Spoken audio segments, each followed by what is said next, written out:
She's coming! Parating na ang demonyita! Paulit-ulit na litanya ng bagong dating na empleyado sa opisina. Nilingon ito ni Stephen at ilang sandali pa, nakita niyang kasunod na nitong pumasok ang demonyita ang sinasabi nito. Walang iba kundi ang boss nilang si Christina. Tell the guards to get rid of that woman. We already fired her last week, kaya bakit pa rin nila hinahayaang magpakalat-kalat siya sa premises nitong hotel? Do you all want to get fired just like her? Bulyaw ng masungit na CEO sa kanila. Hindi maiwasan ni Stephen ang mapaisip kung bakit biglang nagbago si Christina. Gayong noong mga bata pa naman sila, mistula itong maamong tupa na hindi makabasag pinggan. What happened to you, Christina? Who turned you into a monster? Tanong ni Stephen sa isip. Dating guro si Stephen, subalit nitong nakaraang buwan lamang, nag-resign siya at nagpa siyang magtrabaho bilang admin staff sa Regal Hotel, na isa sa pinakatanyag na hotel ngayon sa bansa. Ang pamilya ni Stephen ang tunay na may-ari ng hotel. Subalit dahil sa isang trahedya, 10 taon na nakalipas, at dahil sa mga tusong tao sa paligid nila, nawala sa kamay nila ang pamamahala rito. Namatay ang ama ni Stephen sa lumubog na barko habang naglalayag ang pamilya nila. Nakaligtas ang mami niya ngunit matagal na nakoma. Siya naman ay hindi nahanap ang katawan kaya pinalagay ng patay at nilamon ng pating sa karagatan. Pagkatapos ng trahedya, napasa kamay na ng mga malyari ang Regal Hotel na pinaka-main business ng pamilya ni Stephen. Si Christian na ama ni Christina ay kasosyo ng Daddy Leonard ni Stephen. Pero si Leonard ang founder ng hotel at may pinakamalaking shares. Yumaman ng ama ni Stephen dahil sa sipag at tiyaga simula noong binatilyo pa ito.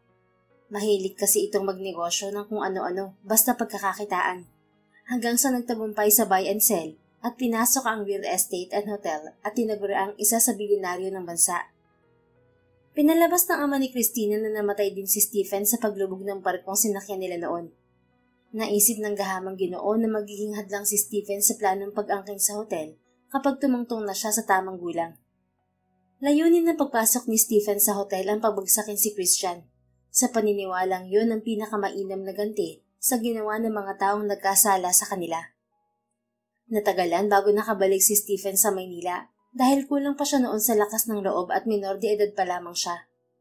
Pinag-aral siya ng isang balo na nakapulot sa kanya at kumupkop sa isang isla matapos ang trahedya. Masyado ring malayo ang isla Bughaw sa syudad. Hindi nga niya alam kung paano siya nakarating ng buhay sa lugar na yon na dulo na yata ng Pilipinas. Itinuring siya ng ginang na tunay na anak at wala siyang inilihim dito tungkol sa pagkatao niya at planong pagbabalik sa Manila para maghiganti sa tamang panahon. Nabalitaan kasi niya sa telebisyon na pinatigil na ni Christian Malyari ang paghahanap sa kanya at dineklara na siyang patay. Kasabay niyon ay inanunsyo nito na ito na ang bagong may-ari ng hotel. Ilang taon na rin nang maisali ni Christian ang posisyong CEO sa anak nito na si Christina. Habang nakamasid si Stephen sa dating kababata ay napapaisip siya.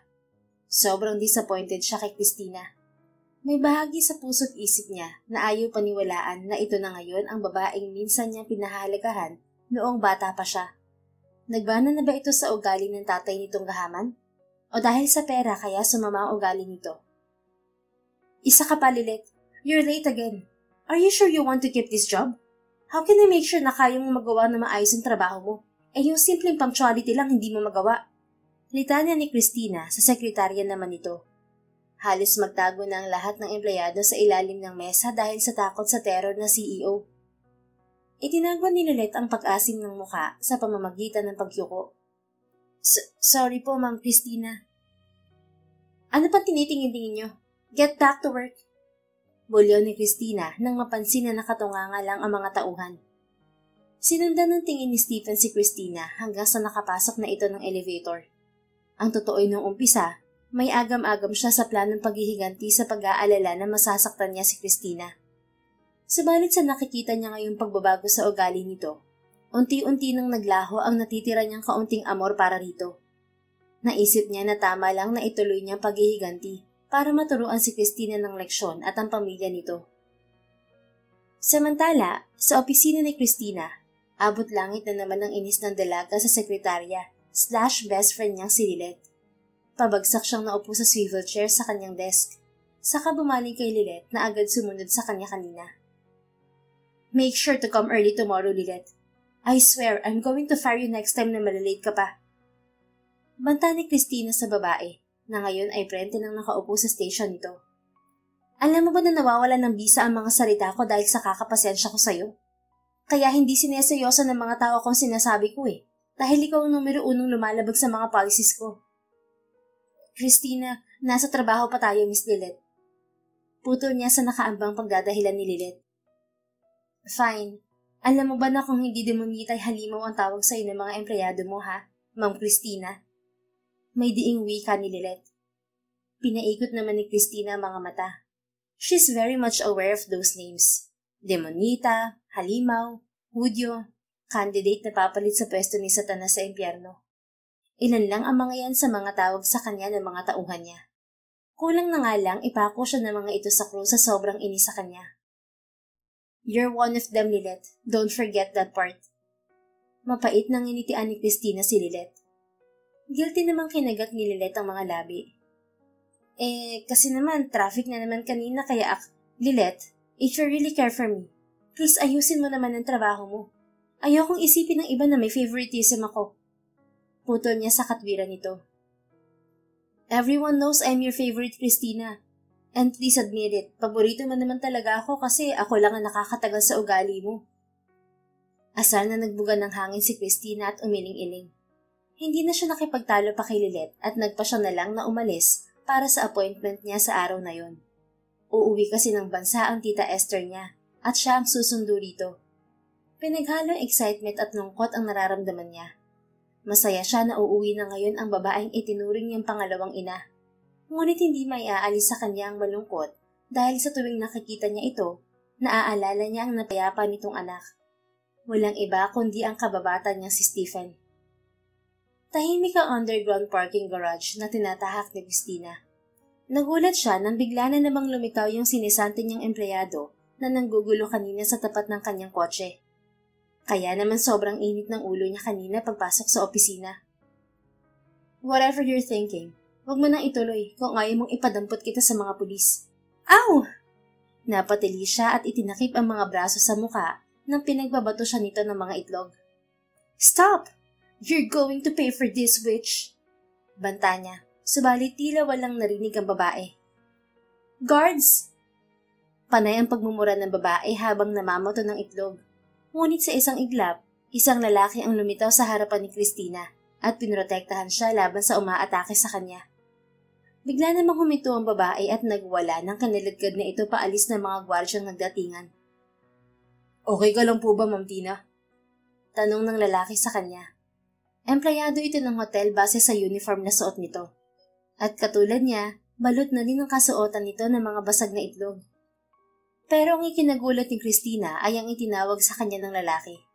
Tanging ang kababata niya lamang kasi na si Stephen ang tumatawag sa kanya ng Tina.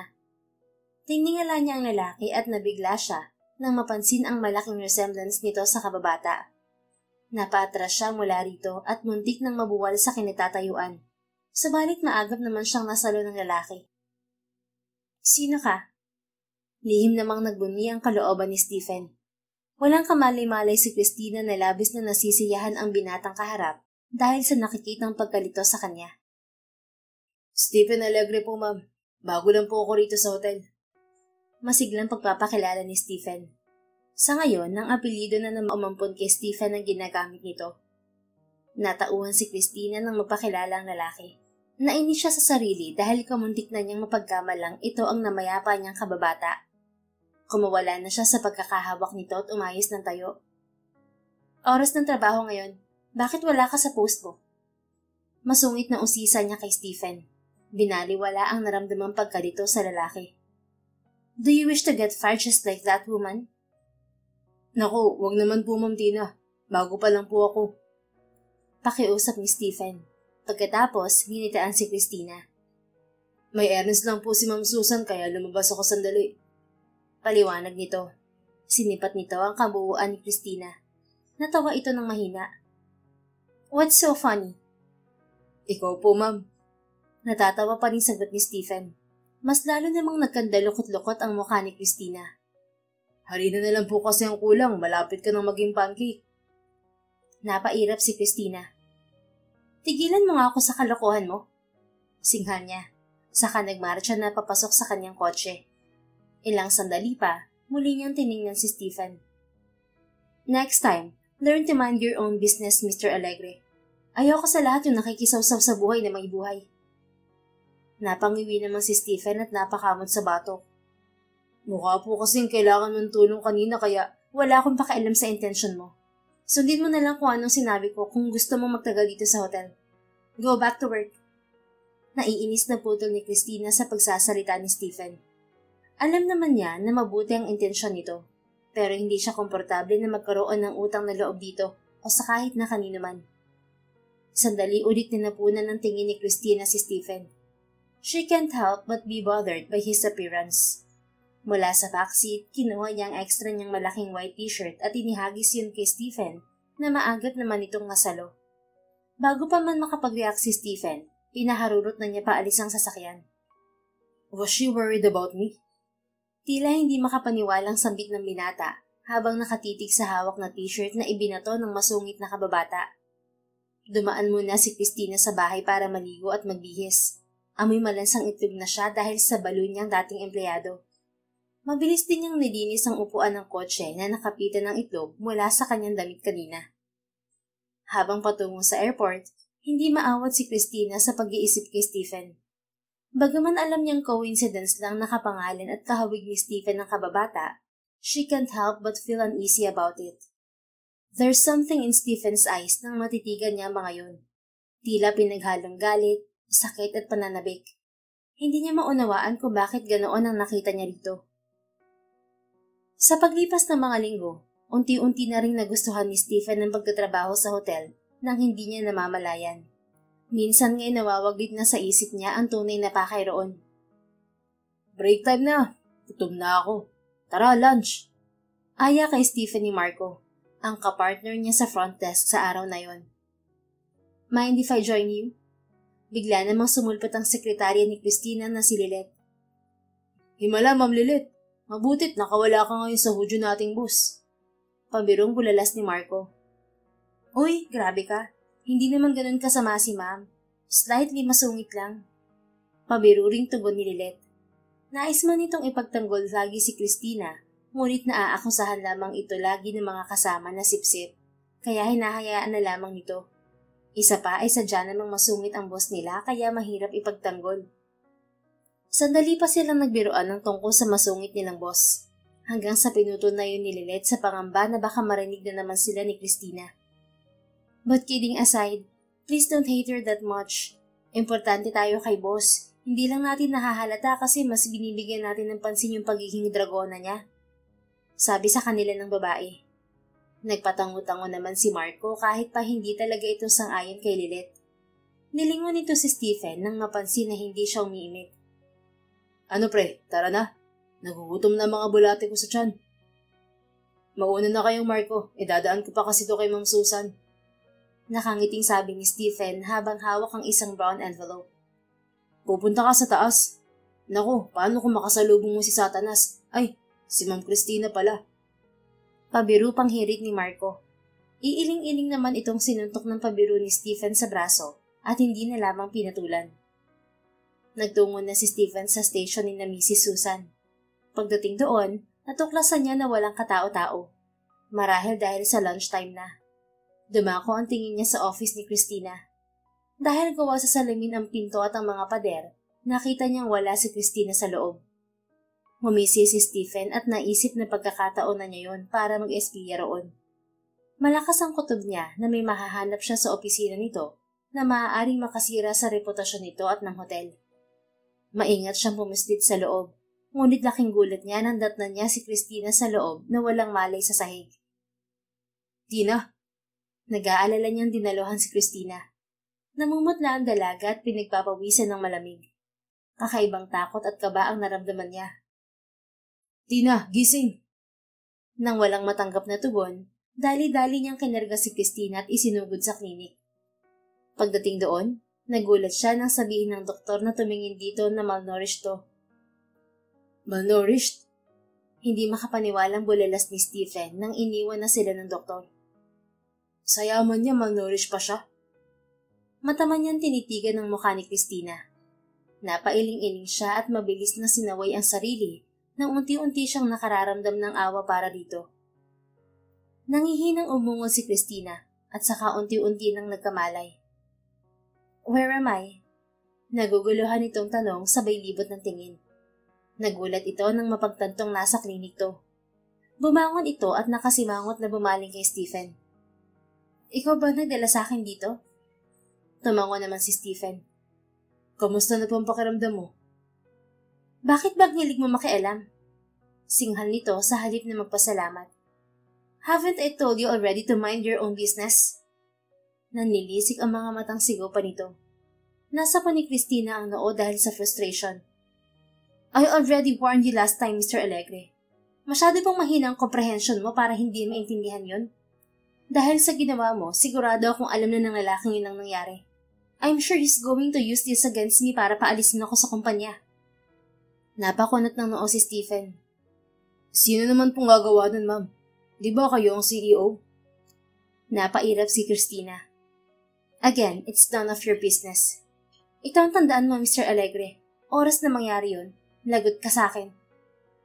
Hindi nagustuhan ni Stephen ang pagsigaw-sigaw sa kanya ni Christina.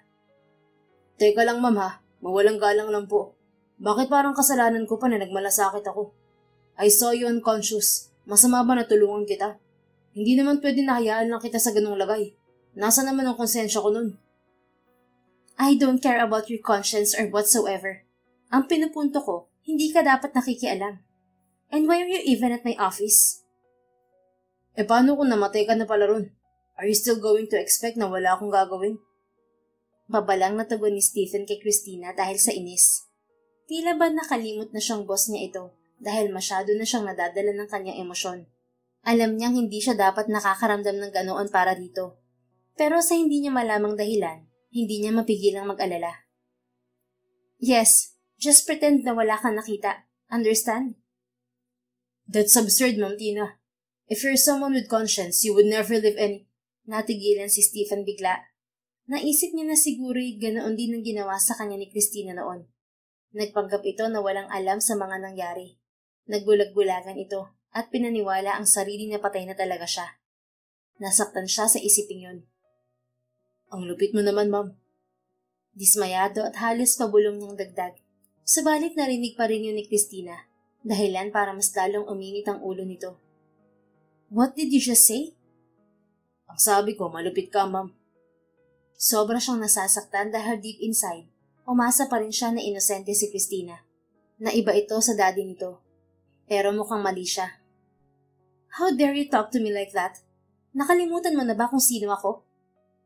Bago pa man mas uminit ang tensyon sa pagitan ni Stephen at Christina, nalipat ang atensyon ng dalawa sa pinto nang biglayang bumukas. Pumasok si Clifford, ang troublemaker na pinsan ni Stephen. Kaagad namang ibinaling ni Stephen sa ibang direksyon ng muka sa pangamba na baka mamukhaan siya nito. Nasa po ni Christina ang noo. Sinasabi ko na nga ba? Ayaw ni Christina kay Clifford dahil malaki ang pagdanasa nito sa hotel. Naniniwala kasi ang lalaki na ito dapat ang nagpapalakad sa hotel dahil kamag-anak nito sina Stephen. Wala namang iniwan na last will ng bilyonaryong Madrigal na sa kamag-anak iiwan ng hotel.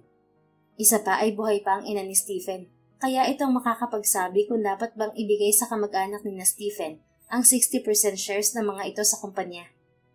Nauunawaan naman ni Christina ang pinupunto nito, subalit hindi nito kayang ipaubaya ang hotel dito dahil sa mga iskandalo at gulong kinisasangkutan ni Clifford. Sinong mag-aakala na makikita ko mabagsik na Christina Malyari dito sa klinik ng hotel? Darling, what have you been doing to yourself? You look unwell. Nakangiting sabi ni Clifford sabay pisil ng marahan sa baba ni Christina. Tinabing naman ni Christina ang kamay ni Clifford at peke ang ngiti na tiningnan to. I know you're a busy man, Mr. Madrigal. Hindi ka na dapat nag-abala pang bisitahin ako rito sa klinik. Kung sino man ang nagchismis sa'yo na nandito ako, pakisabi na I'm very much alive and well. Sarkastiko ang tugon niya. Tatawa-tawa namang naupo sa gilid ng kama ni Christina si Clifford habang hindi pinuputol ang titig dito. Oh, come on, Christina. Alam mo naman pagdating sa'yo marami akong oras. Makahulugan itong sambit. Sinipat nito ang kabuuan ni Christina. Mukhang masyado ka na yatang nahihirapan sa trabaho mo. Look at you, bumabagsak ng katawan mo. You know, this is the reason why I don't believe na pwede kayong mag-lead ng mga kababaihan. You women are so weak for this stuff. Mas bagay sa inyo ang nasa bahay na lang. Nagpapaganda at pinagsisilbihan ng mga asawa nyo. I have an idea. Bakit kaya hindi mo nalang ipaubaya sa akin tong hotel and be my wife instead? It's a win-win situation for both of us, don't you think? Pareho tayong makikinabang dito sa hotel. Patago na napaangat ng kilay si Stephen sa sinabi ng hambog na pinsan, habang si Christina naman ay natawa na ani mo isang biro ang narinig mula sa ilusyonadong si Clifford. That's the lamest thing I've ever heard from you, Clifford. Look, I will never give this hotel to you, at lalong-lalong hindi mo ako magiging asawa. Walang takot na pahayag ng dalaga dahilan para biglang magdilim ang mukha ni Clifford. Tumayo na si Christina at nagpa siyang umalis, subalit pinigilan ito ni Clifford sa braso. Kami ang tunay na may-ari ng hotel na to. Alam mo yan, Christina. Kaya huwag kang maghari-harian dito dahil wala kang karapatan. Tinabig ni Christina ang kamay nito. This hotel isn't yours, Clifford. Neither mine. Kina Stephen to at... Oh, come on. Si Stephen na naman. Putol nito sa sinasabi ng babae. He's already dead, for God's sake, Christina. Kailan ka ba makaka-move on sa bagay na yan? Don't tell me you're still hooked sa memories niyo as childhood sweethearts. I don't care what you think about me, Clifford. Ang mahalaga sa akin ay maprotektahan tong hotel from people like you. Stephen loved this hotel so much. Bukod doon, dugot pawis ang inilaan ng mga magulang namin para rito. Hindi ako makapapayag na masayang ang mga yun ang dahil lang sa'yo. And FYI, may ambag din ng pamilya ko sa hotel na to. Ikaw ang walang karapatan dito. Itatak mo yan sa kokote mong mapurol. Stop belittling me, Christina. Kaya ko rin namang protektahan tong hotel Galit na giit ni Clifford. Subalit hindi na ito pinakinggan pa ni Christina dahil tuluyan na itong umalis. Napamura sa hangin si Clifford sa inis. Nagpa siya si Stephen na lisanin na ang klinik, ngunit bigla naman siyang pinigilan sa braso ni Clifford. Mabilis siyang nag-iwas ng tingin nang subukan itong silipin ang kanyang muka. This can't be. Gulat na gulat si Clifford nang matitigan siya. Stephen? Pilit nginitian ni Stephen si Clifford habang nag-iisip ng palusot. Yes, sir. I'm Stephen Alegre. Bagong empleyado po. Shut up! Singhal ni Clifford. Persahan itong hinubad ng suot na polo ni Stephen. Nang magtagumpay, bumunga dito ang isang maliit na pilit sa kanang dibdib ni Stephen. Hindi nito makakalimutan yon dahil ito mismo ang may gawa niyon sa pinsan. Napahalakhak si Clifford. Ikaw nga! Marahas na kumawala si Stephen sa mga kamay ni Clifford. Tapos na ang pagtatago niya. May nakabuko agad sa kanya. Anong kalokohan to? You've been deceiving us all this time? Teka, does Christina know? Si Tita Esther? Wala silang alam. And don't you dare tell them. So anong gimmick to? Bakit ka nagtatrabaho bilang empleyado rito sa hotel? Gayong ikaw ang mas may karapatan dito. Tito Leonard is the founder of this hotel, and you're a son of a billionaire. Pero bakit nagtitiis ka magpaalipin sa babaeng yun? Walang plano si Stephen na ipaalam kay Clifford ang plano niya, lalo pat wala siyang tiwala rito. Subalit dahil na-corner na siya nito, nagawa siya nitong paaminin. Plano mong pabagsakin tong hotel? Nasisiraan ka na ba? Pinaghirapan to ng daddy mo. Hindi umimik si Stephen. Wala naman kasi siyang pakialam na sa hotel at sa yaman ng magulang niya. Ang mahalaga sa kanya ngayon, ang makaganti sa mga kalaban niya. Wala ka bang pakialam sa mga isinakripisyo ni Tito Leonard para rito? Dad's long gone, Clifford. Besides, pinaubayan na rin naman ni Mamang hotel na to kay na Christina kasi wala na rin siyang pake. Your plan sucks, dude. Kung ayaw mo na talaga rito, bakit hindi mo nalang ibigay sa akin? Sa pamilya naman natin talaga to, kaya bakit hindi mo nalang hayaan na kami mga kamag-anak mong makinabang kaysa ibang tao, right? Matagal ko nang inilalaban na makuha ang karapatan dito, pero ayaw kong hayaan ng mami mo at ng mga malyari dahil may malaki din daw silang shares dito. Muli, hindi sumagot si Stephen. Katulad lamang si Clifford ng ama ni Christina na sakim sa kapangyarihan. Kung hindi niya dapat na pagkatiwalaan si Christina, higit na hindi siya dapat magtiwala sa tusong pinsan. Isa pa, do you really think na mapapabagsak mo tong hotel? Well, I'm sorry to disappoint you, because I doubt that you'll succeed. I hate to admit it pero wala kang makikitang pwedeng gamitin against sa hotel o kay Christina kasi matino at pata siya sa lahat ng sistema na pinahihira niya rito. Kahit ako nga, walang makuhang butas sa kanila. Another thing, tingin mo ba talaga makakaganti ka na kay Sir Christian kapag napabagsak mo tong hotel? Mayaman at matalinong taong yun, hindi mo siya maiisahan. Tatawa-tawang umiiling ulit si Clifford. Mag-isip ka ulit, pinsan. Itong Regal ba talaga ang pinakamahalaga sa matandang yun? You're not making any sense, Clifford. Bakit niya nanakawin sa amin tong hotel kung hindi naman pala itong mahalaga sa si Christina? Agap ni Clifford sa sinasabi niya na ikinakunot ng noo niya. Ano? That old man adores her so much that he could easily give up this hotel para lang sa kapakanan ng unika iha niya. Paano ka naman nakakasiguro? Ngumisi si Clifford. Hindi mo ba nabalitaan? Something happened to their family years ago after he disappeared. Because of what happened, muntik nang bumagsak tong Regal dahil napabayaan to ng matandang malyari. Nanatiling nakatitig si Stephen kay Clifford at maiging nakinig. Nagpatuloy naman si Clifford sa pagsasalaysay. Ayon pa rito, nagkasakit ng malubha noon si Christina. Akala ng lahat ay mamamatay na ito. Nang mga panahon ding yun, labis na dinibdib ng ama nito ang nangyari.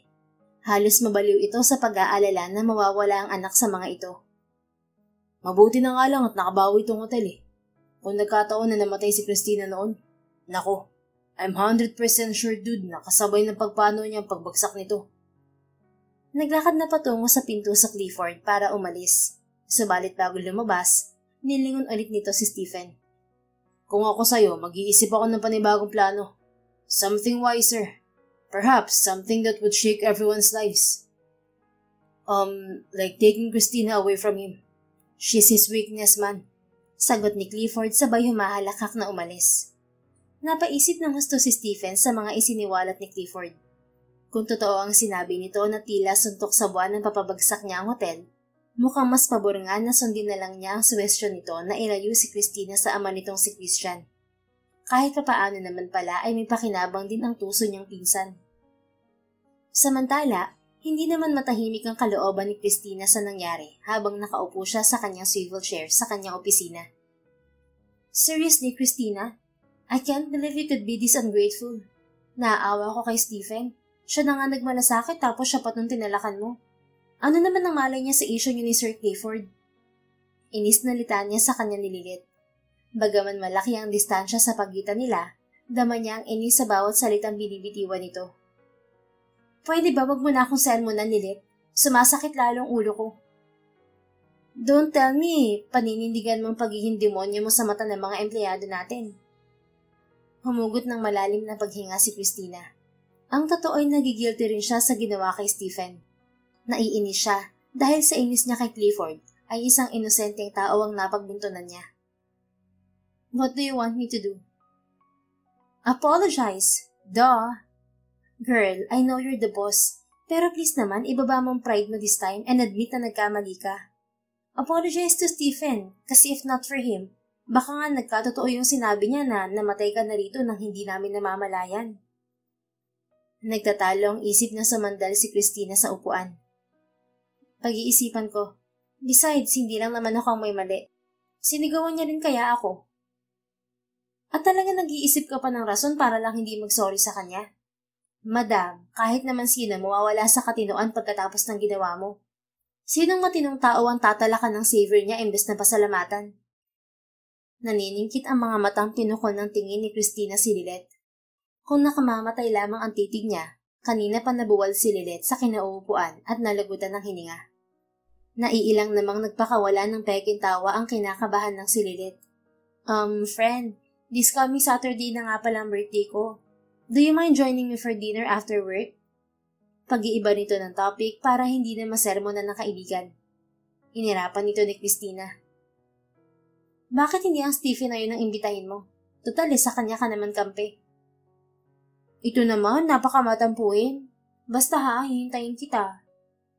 Tumayo na si Christina at dinampot ang kanyang handbag. Hindi ako pupunta, anya. Saka nilayasan si Lilet. Siyempre alam niya na alam ni Lilet na sinabi niya lamang yon dahil naiinis siya. Lilet is her only friend at mahalaga to sa kanya. Kaya kahit tinatamad siya, sasamahan pa rin niya itong mag-celebrate sa birthday nito. Sumapit ang kaarawan ni Lilet. Nagpa siya si Christina na i-dismiss ang kaibigan ng mas maaga. Nauna siyang nagtungo sa restaurant na sinabi nito dahil may dadaanan daw muna ito sandali. Subalit lumipas na ang halos kalahating oras, hindi pa rin ito dumarating. Akmang tatawagan na niya ang kaibigan nang mapansin niyang may pumasok sa restaurant. Nagtaka siya nang matuklas lang si Stephen yun. Bakit nandito siya? Iginala ni Stephen ang tingin hanggang sa huminto ang mga mata nito sa kanya. Mas lalo pa siyang nagtaka nang lumapit ito. Bago pa man siya makapagtanong sa pakay nito, naunahan na siya nitong magsalita. Good evening, ma'am. Gusto niya raw po akong makausap, sabi ni Ma'am Lilet. Muling tiningnan ni Stephen ang paligid. Pero bakit naman po rito? Ang mahal ng mga pagkain dito tapos, hindi ba kayo nag-aalala na baka pag-isipan tayo ng kung ano-ano na mga makakakita sa atin? Naikuyom ni Christina ang kamao sa ilalim ng lamesa sa inis kay Lilet. Ang magaling niyang kaibigan, sinet up siya. Take a seat. People will keep staring kung tatayo ka lang dyan. Iminwestra niya ang kamay sa bakanting upuan sa kasalungat na bahagi ng kanyang mesa. Wala na rin kasi siyang choice kundi panindigan ang sitwasyon nila. Ayaw naman niyang layasan si Stephen dahil mapapahiya ito. Dagdag kasalanan na naman yun. Kapwa tahimik sila nang pumipili ng order sa menu. Maya-maya ay biglang nagsalita si Stephen. Ma'am, are you perhaps doing this because of what happened last time? Just pick your order, Mr. Alegre. My treat. Putol ni Christina sa pagsasalita nito. Stephen na lang po, Ma'am Tina. Masyadong formal naman ng Mr. Alegre. Saka nakakatanda. Why do you keep on calling me Tina when everyone addresses me Christina? Nangingiting tumikim si Stephen at napakamot sa batok. Tina is short at saka parang pang mabait kasi yung Christina. Hindi bagay. Nakagat nito ang ibabang labi ng nag-ibang ekspresyon ng mukha niya. I'll pick the most expensive dish, ma'am, ha? Total, peace offering mo naman to sa akin. Do as you wish, Mr. Stephen. Napangiti naman si Stephen nang sa wakas ay tawagin na ito ni Christina sa first name nito. Buong akala ni Christina, mabilis na natapos ang dinner nila ni Stephen. Akala kasi niya ay uuwi siya agad dahil maiilang siya sa company nito. Pero mali pala siya. Napansin ni Christina na madaldal si Stephen at mausisa. Ayaw niya sa lahat ang tinatanong siya ng mga personal na bagay. Pero sa hindi malamang dahilan, walang pag-aalinlangan naman niyang isinasagot ang mga katanungan nito. Hindi niya alam kung bakit pakiramdam niya ay matagal na niya itong kakilala. May boyfriend ka na ba, ma'am? Pinagtaasan ng kilay ni Christina si Stephen. Nakakahalata na ako Masyado mo naman yatang inuusisa ang personal kong buhay. Kaunti na lang iisipin ko na nag-e-espiya ka sa akin. Bigla namang nasamid si Stephen na ikinatawa ni Christina. Sandali itong napatulala sa dalaga. Yun kasi ang unang pagkakataon na nakita nito ulit na tumawa ang masungit na dalaga pagkatapos ng mahabang panahon. Wala akong boyfriend. Ha? Namamangha pa rin si Stephen sa pagtitig sa nakangiting mukha ng boss. Napakaganda kasi ni Christina. Kasabay pa ng pagkamangha nito ang papalakas na pagkabog ng dibdib nito. I just answered your question, dummy. Naiiling na umiti ng matipid si Christina. Masyado akong busy para pagtuunan niyo ng pansin. Napatungo-tungo na lang si Stephen. Unti-unti, nakabawi na ito sa kakaibang paghanga sa kagandahan ng babaeng kaharap. Ngunit ang puso naman nito'y nananatili pa ring malakas ang tibok. Nang wala nang nagsalita, itinuon na ulit ni na Christina at Stephen ang atensyon sa kanilang dinner. Pagkatapos kumain, nagpasya na silang umalis. Ihahatid na kita. Offer ni Christina sa binata. Po? Huwag na po. Sobra-sobra na pong pabor ang ginawa niyo para sa akin. Magta-taxi na lang po ako pa uwi. Wika kay Christina ni Stephen. Sumabay ka na. Parehong daan lang naman ang dadaanan natin at saka para fully paid na rin ako sa utang ko sa'yo. Walang kang iting-iting sabi ni Christina. Saka binuksan na ang pinto sa driver's seat ng kanyang kotse. Bago pumasok, nilingon niya ulit si Stephen dahil hindi malang ito natinig sa pwesto nito. Don't tell me, hintayin mo pang pagbuksan kita ng pinto. Hop in bago pa magsimulang uminit ang ulo ko.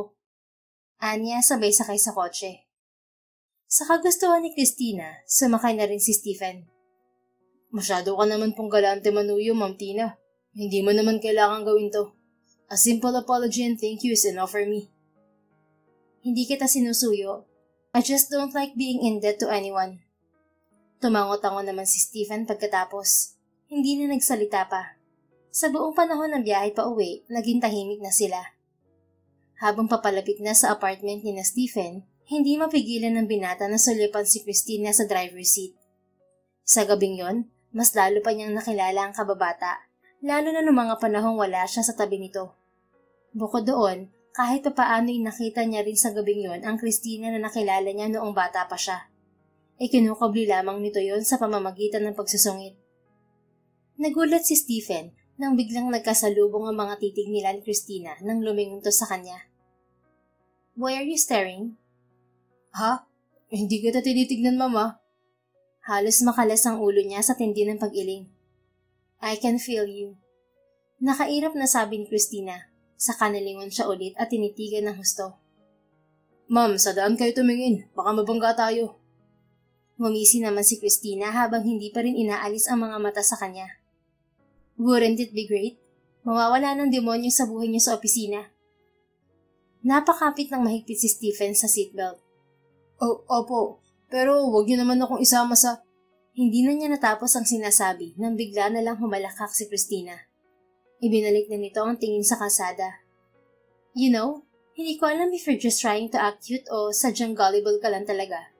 Pareho talaga kayo. Pareho? Nino po? Just someone. Somehow, you guys uncannily looks familiar and behave in a weird way. Sino, ma'am? Nagmamaang-maangan pa ring tanong ni Stephen. Someone I dear. At the same time, someone I hate. Hate mo? Bakit po, ma'am? Because he left. Too soon. Pagkatapos niyon, nakabibinging katahimikan na ang namagitan sa kanila. Hindi maunawaan ni Stephen ang nararamdaman. Halo-halo ang mga yon at tila nakakasikip sa utak at dibdib. Nandito na tayo. Napatingin si Stephen sa labas ng bintana. Sa labis na pag-iisip, hindi niya namalayan na nakarating na pala sila sa bahay nila. Salamat po, ma'am. Natigilan si Stephen nang biglang may kumatok sa bintana ng kotse sa tapat ni Christina. Nagulat siya nang makitang ang nanay Teresa niya ito. Binuksan naman ng dalaga ang bintana. Good evening po, ma'am. Magalang nabati ni Christina sa nanay Teresa ni Stephen. Nginitian naman sila ni Teresa. Nag-aalala ako kasi hindi ka pa umuuwi, Stephen anak. Naisipan kong dito na lang sa labas ng bahay kita hintayin. Si Christina ang nagsalita. Pasensya na po, ma'am. Pinag-overtime ko ang anak niyo. Next time I'll make sure to let you know kapag medyo malilate na naman siya ng uwi. Paumanhin ito sa ginang. Nako, kayo pala ang boss ng anak ko. Napakabait mo naman po't hinatid mo pa ang anak ko. Sagot naman ni Teresa, sabay tinapunan si Stephen ng makahulugang tingin.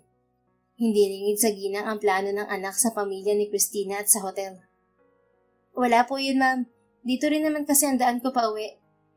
Naputol ang pagsasalita ni Christina nang napakikab ito dala ng pagod sa maghapon trabaho. Nako, mukhang inaanto ka na po, ma'am.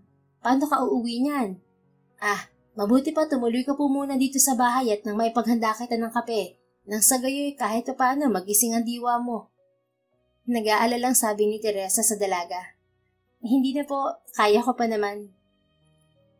Tingin ko tama po si nanay, ma'am. I can't let you go home in that state. Delikado. Baka makatulog ka habang nagmamaneho. Segunda naman ni Stephen sa kanyang ina. Sa huli, ang mag-ina ang nasunod. Habang hinihintay ni Christina ang inihahandang kape, napansin nito ang graduation picture ni Stephen na nakasabit sa dingding sa salas ng apartment nito. Education ang tinapos mo, Stephen? Opo, ma'am. Teacher ang anak ko. Si Teresa ang proud na sumagot para kay Stephen. Inabot nito kay Christina ang tinimplang kape. Kailan lang nang nag-resign siya nang natanggap siya sa hotel niyo? Naguluhan naman si Christina. Why would you leave such a noble job para magtrabaho sa hotel? Nangingiting kinamot ni Stephen ang kaniyang batok. Hilig ko kasi mag-explore ng mga bagay-bagay, ma'am. Isa pa, masaya kapag marami kang experience. Ang pagtuturo pwede naman pong balikan anytime. Tumangot-tango naman si Christina. Ikaw po, ma'am. Bukod sa pagmamanage ng hotel, may iba ka pa bang gustong gawin? Usisa ni Stephen. Humigop muna ng kape si Christina bago sumagot. Busy ako sa hotel. I don't have time para magsingit pa ng ibang gawain. Si Stephen naman ang nagpatango-tango at matamlay ng umiti. Mahal na mahal mo talaga ang hotel mo, ma'am, no? Hotel ko? Umiling-iling si Christina. Regal Hotel isn't mine. Nagkatinginan naman ang mag-ina. Supposedly, ang mga Madrigal dapat ang nagmamanage ng Regal. Dagdag pang sabi ni Christina. Narinig mo naman siguro ang pag-uusap namin ni Clifford nung nakaraan, right? Sa family nila yun. Kung ganun, bakit kayo pong naroon? I can't give him the hotel. Not because gusto kong angkinin yun, but because I'm protecting it from him. Inilapag ni Christina ang tasa ng kape sa mababang mesa sa kanilang harapan. Saka bumuntong hininga. If only they didn't die. If only Stephen had survived. Siya sana dapat ang namamahala sa hotel na yun ngayon. Napakunot ang noo si Stephen. Stephen, ma'am? Yes, he's Tito Leonardo's son. Sila ang may pinakamalaking share sa Regal Hotel. Tinitigan siya ni Christina ng mataman. Muli na namang lumakas ang kabog ng dibdib niya dahil doon. Hindi niya tiyak kung dahil ba yun sa kaba o dahil sa kakaibang paraan ng pagtitig sa kanya ng dalaga. Malapit ka ba sa kanya? Biglang tanong naman ni Teresa kay Christina na sinagot naman nito ng pagtango. Siguro sobra ka nalungkot nang nawala siya. Dagdag pa ni Teresa. Saka tiningnan ulit ng makahulugan si Stephen. Maraan ulit na tumango si Christina. Yeah, what happened really broke my heart. After all, he was my first love. Malungkot ang ngiti na pag-amin nito. Malaking bahagi po si Stephen why I decided to take this job. Gusto kong protektahan ng hotel para sa kanya. Para sa kanila ng dad niya. Humigop muli si Christina ng kape bago nagpatuloy sa kwento. Bukod kasi sa pinaghirapan ng parents namin ng hotel, Stephen also loves that hotel so much nung mga bata pa kami. He had so much plans for the hotel. Imagine how the hotel looks right now. Sinulya pa nito si Stephen at nginitian. Magmula sa interior design at sa furniture, everything na makikita mo sa hotel ngayon, inspired lahat sa vision ni Stephen ng mga bata pa kami, kung ano ang magiging hotel sa future. Ang saya ko na nagawa ko yun. Yun nga lang, he's no longer here para makita yun. Hindi maapuhap ni Stephen ang dapat sabihin sa mga narinig. Ang totoo'y wala na siyang maalala tungkol sa sinasabi ni Christina na pangarap niya para sa hotel. Bata pa siya noon at hindi pa seryoso sa mga sinasabi. Hindi niya lubos sa kalain na sineryoso yun ni Christina at sobrang pinahalagahan. Naantig ang puso niya sa nalaman. Tinutunaw nito ang galit niya sa mga malyari. Sana kung gaano ako kasaya sa narating ng hotel ngayon, ganon din sana siya. Sana proud sila sa akin. Pinaghalong konsensya, awa, at isa pang bagay na hindi mapangalanan ang nararamdaman ni Stephen dahil sa mga isinawalat ni Christina. Napatingin ang dalaga sa suot na relo at napagtanto na kailangan na nitong umuwi. It's getting late, I have to go. Nilingon nito si Teresa at nagpasalamat. Nang nakaalis na si Christina, tahimik na naupo sa sofa at nagmuni-muni si Stephen katabi ang kanyang ina. Sigurado ka na ba sa plano mo, anak? Paano kung magpakita ka na lang kaya sa mami mo imbes na nagtatago ka sa kanya? Nay, alam mo po na hindi ko pwedeng basta nalang gawin yan. Mahina ang puso ni mami. Kung ganoon, itutuloy mo pa rin ang plano mong paghihigante? Napalunok si Stephen dahil ang totoo ay nagdadalawang isip na siya. Bakit naman po hindi? Paano si Christina? Alam ko na sandali ko pa lang siyang nakikilala. Pero ramdam ko na mabuti siyang tao. Nakatitiyak din ako na alam mo yun, anak. Hindi umimik si Stephen at nanatiling nakatungo ang ulo. Pero paano naman po ang ginawa ng ama niya sa amin? Kakalimutan ko na lang po ba yun? Sasaya ka ba kapag nakaganti ka sa kanila? Kaya mo ba talagang gawin yun kay Christina? Nay, sa simula pa lang ito na ang plano ko. Pwede mo pang baguhin yan, Stephen. Pwede pa kung mas pipiliin mong gawin yung tama. Mahalaga sa'yo si Christina, alam ko yon dahil anak kita. Hindi ka man tunay na nagmula sa akin. Sigurado ako sa nalalaman ko. Kitang-kita ko sa mga mata mo. Hindi na gusto ni Stephen ang pinatutunguhan ng pag-uusap nila ng kanyang nanay Teresa. Kaya naman tumayo na siya. Siguro po tama kayo. Opo, mahalaga si Tina sa akin. Pero Nay, mas matimbang pa rin po ang pagpapahalaga ko sa pamilya ko na sinira ng ama niya. May diin niyang sabi. Hindi na niya hinintay pang magsalita ang nanay Teresa niya at dire-diretso na siyang nagtungo sa kanyang silid. Wala namang iba pang nagawa si Teresa kundi ang maawa na lang kina Stephen at Christina. Gustuhin man itong makatulong, hindi rin naman ito alam kung paano. Samantala, hindi naman mapawi ang ngiti ni Christina habang nagmamaneho pa uwi. She knows that there was something about Stephen that made her share all those memories na matagal na niyang tinatago sa iba. There was something about him that compelled her to be more open to him. Get a grip of yourself, Christina. Hindi ikaw to. Kaagad niya sawi sa sarili nang maramdamang tila kinikilig siya. Kinabukasan, maagang dumating si Christina sa hotel. Pagdating sa lobby, kaagad na hinanap ng mga mata niya si Stephen sa front desk. Teka, why am I even looking for him? Nag-dinner lang naman kami once. That doesn't mean na close na kami. Bigla niyang saway sa sarili ng matauhan. Good morning, Ma'am Tina. Muntik nang mapatalon sa gulat si Christina nang magsalita si Stephen sa kanyang likuran. Nako, sorry po ma'am. Nagulat ba kita? Napalunok si Christina nang magtama ang mga mata nila. Tumikim siya at pinilit ang sarili na magmukhang natural. You're late. Maaga pa po ako ng 1 oras para sa shift ko. Sagot ni Stephen. Saka nakangiting napakamot sa batok. Ganun ba? Okay. Sabi naman ni Christina sabay talikod para pumunta na sa opisina. Ma'am Tina, sandali lang po. Wika ni Stephen, kaya muli itong nalingon ni Christina. Pinamibigay po ni Mama. Inabot sa kanya ni Stephen ang isang maliit na paper bag na naglalaman ng pagkain. What's this? Nagluto po si Mama ng ginataang bilo-bilo. Baka raw po magustuhan mo. Nagtataka man kung bakit siya kailangang bigyan nun. Nagpasalamat na lamang si Christina saka umalis. Habang patungo sa opisina, hindi na naman niya mapigilang mapangiti. Pakiramdam niya ay napaka-espesyal niyang tao para padalhan ng mama ni Stephen ang niluto nitong bilo-bilo. Pagdating sa opisina, nadatnan niya si Lynette na kumakain sa desk nito. What are you doing? Grabe, asarap pala magluto ng mama ni Stephen, no? Wika ni Lynette habang may lamang pagkain ng bibig. Kaagad na napawi ang tuwa na nararamdaman ni Christina. Binigyan ka rin niya? Ipinakita sa kanya ni Lynette ang Tupperware na paubos na ang laman. Oo, nitong bilo-bilo. Dahil sa sinabi ni Lynette, tuluyan ang nasira ang buod ni Christina. Nalaman niya rin kasi na marami pala silang binigyan ni Stephen. Kung ganon, hindi naman pala talaga siya espesyal. Stephen was just being generous at siya naman ay assuming.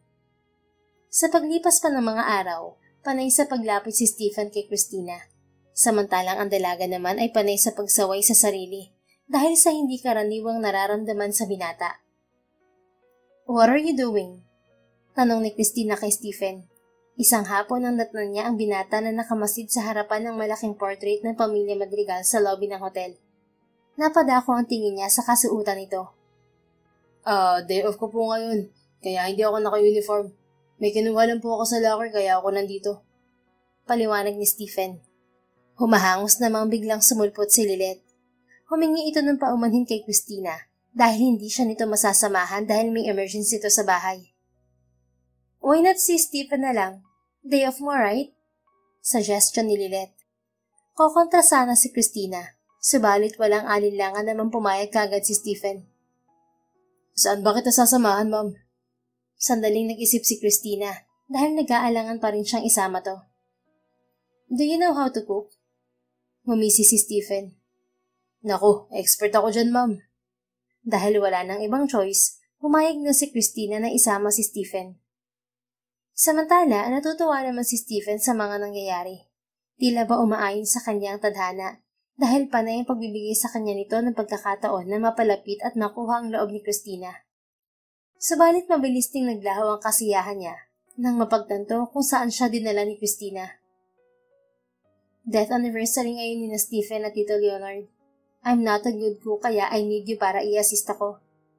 Sabi sa kanya ni Christina habang nakatayo sila sa harapan ng malaking bahay na dati niyang tirahan. Nag-aalangan man, walang salita na sumunod si Stephen kay Christina nang pumasok na ito sa bakuran habang bitbit nila ang groceries na pinamili nila bago dumiretso roon. Tita Esther, nandito na po ako. Pagtawag ni Christina sa ina ni Stephen pagkapasok nila ng bahay. Nang walang sumagot, dumiretso sila sa kusina. I'll check upstairs, baka natutulog si tita. Paalam nito kay Stephen, saka umalis. Napasandal naman si Stephen sa refrigerator habang sapo ang ulo. Ano ba tong ginawa ko? Pagkaraan ng ilang sandali, bumalik na si Christina. Tulog nga siya. I'll just wake her up kapag tapos na tayo. Shall we start? Sige po. Nagsimula na sila sa paghahanda ng kanilang lulutuin. Napansin ni Stephen na pawang mga paborito nilang mag-ama ang mga inihahanda nila ni Christina. Alam na alam mo po talaga ang mga paborito nila, no? Sabi ni Stephen sabay lingon kay Christina na kasalukuyang naghihiwa ng mga rekado. Napangiti naman si Christina. Of course, halos palagi kami magkakasama nun kaya kabisado ko at... Natigilan bigla si Christina at napakunot. Wait, how do you know na paborito nila ang mga to? Kinabahan si Stephen at mabilis na nag-isip ng palusot. Nabanggit mo po kanina sa grocery. Sandaling nag-isip si Christina at tumango na lamang kahit wala itong maalala na sinabi nito yun. Napangiwi si Christina nang aksidenteng nahiwa nito ang daliri. Maagap naman itong dinaluhan ni Stephen. Okay ka lang? Bakit ba kasi hindi ka nag-iingat? Nag-aalala lang sabi ni Stephen. Pagkatapos, walang pag-aalinlangan niyang sinipsip ang nagdurugong daliri ni Christina. Nagulit naman si Christina sa naging reaksyon ni Stephen. Biglang lumakas ang kabog ng dibdib nito at ramdam din ito ang pag-iinit ng mga pisngi. Oh my God, Stephen? Sabay na napalingon sina Stephen at Christina sa nagsalita. Nabigla sila nang makita ang ina ni Stephen na si Esther. Son, ikaw ba yan? Hindi nakapagsalita si Stephen sa labis na pagkabigla. Gustuin man niyang tumakbo palapit sa ina at yakapin ito ng mahigpit. Hindi niya magawa. Stephen, nagbalik ka na ba talaga, anak ko? Maluhaluhang lumapit sa kanyang ina at ikinulong ang mukha niya sa mga palad. Umiling-iling na umiwas si Stephen. Ma'am, nagkakamali po kayo. Tuluyan ang napahagulgol ang ginang at niyakap siya. Bakit ngayon ka lang? Bakit ngayon ka lang bumalik? Tita Esther, nilapitan ni Christina ang ginang at inilayo kay Stephen. He's not Stephen, tita. He's not him. Anito, sa kaniyakap ang ginang na hindi na maawat sa pag-iyak. No, Christina. I know he's my son. Pilit na nagpupumiglas si Esther at pilit na inaabot si Stephen. Tita, wala na po si Stephen. He's one of your employees sa hotel. Siya yung sinasabi ko sa'yo na kamukha ni Stephen. Sorry, I should have given you heads up bago ako siya sinama dito. Hindi, Christina. I know. Nararamdaman ko. He's my baby boy. Sa kaiiyak, biglang nawala ng malay si Esther. Dali-dali naman itong inasikaso at dinala ni na Christina at Stephen sa silid nito. I'm sorry you have to see that. I shouldn't have brought you here. Paghingi na paumanhin ni Christina kay Stephen habang kinukumutan si Esther. Hindi nagsalita si Stephen at nanatili lang na nakatayo sa paanan ng kama habang pinagmamasdan kung paano alagaan ni Christina ang mommy Esther niya. Nilingon siya ni Christina at sandaling tinitigan. I can't blame her. Alam mo, I noticed na habang tumatagal, mas lalong lumalaki ang resemblance mo kay Stephen. Kung hindi ko nga lang alam na patay na siya, malamang pati ako isipin na ikaw siya. I'm Stephen. May bahid ng katotohanan sabi ni Stephen. Napangiti naman si Christina. Iniisip na biro lang ang narinig. Yeah, you are also Stephen. Anito, saka maling bumaling sa ginang. Hindi na nito nasilayan ang biglaang pagkislap ng mukha sa mata ni Stephen. Mabuti pa po, babalik na ako sa kusina. Ako na pong bahala ron. Bantayan niyo na lang po si ma'am. Si ma'am. Suwestyon ni Stephen. Tumango naman si Christina. Salamat. Ngiti na lamang ang itinugon ni Stephen pagkatapos. Lumabas na siya ng silid. Ang plano ni Stephen, mabilis niyang tatapusin ang mga lulutuin. Pagkatapos, aalis na siya kaagad bago pa magising ulit ang Mommy Esther niya. Subalit eksaktong pagkatapos niyang maihain sa hapag ang mga niluto, bumaba na si Christina kasama ang mami niya. Tapos na po ako magluto, ma'am. Mauna na po ako. Anong sinasabi mo? Sabay tayong uuwi. Sabi ni Christina. She's right, iho. You should at least join us for dinner. You see, 10 years death anniversary ngayon ng asawa at anak ko. Masyadong malungkot kung kami lang ni Christina. Wika naman ni Esther. Dahil sa pakiusap ng mga ito, pumayag na si Esther na doon na maghapunan. I'm sorry sa inasal ko kanina, iho. Sobrang nabigla lang talaga ako. Siguro dahil sa sobrang pangungilila ko sa pinakamamahal kong anak at asawa. Paumanhin ni Esther kay Stephen sa gitna ng kanilang paghahapunan. Naikwento ka na sa akin ni Christina before. Kaso, hindi ko naman nakalain na sobra mo pala talagang kamukha ang uniko iho ko, na para na kayong pinagbiyak na bato. Tapos magkapangalan pa kayo. Dagdag pa nito, saka namamanghang tinitigan siya. Wala pong problema yun, ma'am. Okay lang po sa akin. Maraming nalaman si Stephen tungkol sa mga nangyari sa ina matapos nitong magising sa koma dahil sa nangyari sa kanilang aksidente. Nalaman niya na rin na si Christina ang naging kasakasama at karamay nito ng mga panahong yun. Christina, anak, I know you already had enough. Saway kay Christina ni Esther nang mapansin nito na nagsali na naman ng wine ang dalaga. Mukha kasing nalalasing na ito. Tumawa naman si Christina at umiling-iling. I'm not, tita. Don't worry. Yes, you are, sweetheart. Mabuti pa dito na lang kayo magstay. Hindi ako mapapanatag na pauwiin kayo pareho ng nakainom. Suwestyon ni Esther. Saka mamaling kay Stephen at inutusan ito na dalhin sa kwarto sa itaas si Christina. Sumunod naman kagad si Stephen at inalalayan na si Christina patungong guest room. Nang marating ang silid at mahiga ito sa kama, ay agad natulog ang dalaga. Naupo pa si Stephen sa tabi nito at pinagmasdan ng maganda nitong muka. Sa kabila ng paghanga, muli siyang nakaramdam ng lungkot habang pinagmamasdan to. I'm sorry, Tina. Pikit ang mga mata na napakunot si Christina at umungol ng mahina. Nag-aalala si Stephen na baka may masakit na naman dito. May masakit ba sa'yo? Pabulong niyang tanong habang marahan na hinahaplos ang ulo niya. Dahan-dahang dumilat si Christina pagkatapos.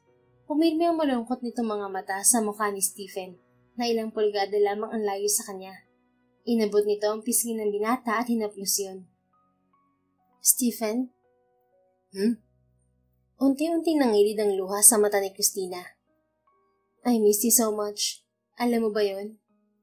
Hinawakan ni Stephen ang kamay ni Christina na nakadapo sa kanyang pisngi. Napagtanto niya na ang kinakausap nito ay ang Stephen na akala nito'y patay na. I never wish to leave your side, Tina. But things happen. Sabi ni Stephen sa isip. I think I'm in love again. Halos pabulong na lamang na sambit naman ni Christina. Panaka-naka na itong napapapikit muli dahil sa nag-aagaw na antok at kamalayan. I think I've fallen in love to that guy, Stephen. You know, it's weird how you guys have the same name and faces. Nakakatawa rin kasi pareho kayo ng ugali. Dagdag pa nito. Alam ko, hindi pa ganun katagal nung nakilala ko siya. Pero kasi, I think mahal ko na siya, Stephen. Mahal ko na yata siya kaya lang ayaw din kitang bitiwan. Ayoko. Pinanghihinaan ng loob si Stephen sa mga naririnig kay Christina. Alam niya sa sarili na mahal niya rin ang kababata, pero sa ngayon, hindi kayang takpan ng pagmamahal na yun ang galit na nararamdaman niya para sa ama nito. Naalala niya sinabi ng nanay Teresa niya. Tama ito. Hindi nga niya kayang makitang masaktan si Christina. Kaya labag man sa loob, pipiliin na lamang niyang kangkimin ang nararamdaman niyang galit sa ama nito, kasama ang pagmamahal niya sa dalaga. I wish I could love you freely, Tina. But I can't. I'm sorry. Lumuluha na tinawid ni Stephen ang maliit na espasyo sa pagitan nila ni Christina at siniil ito ng halik. Tinugunan naman yun ng dalagang nakapikit. Una't huling beses niyang gagawin yun. Yun ang pangako niya sa sarili. Hindi niya pwedeng hayaang mas lumalim pa ang nararamdaman para kay Christina. Are you guys alright?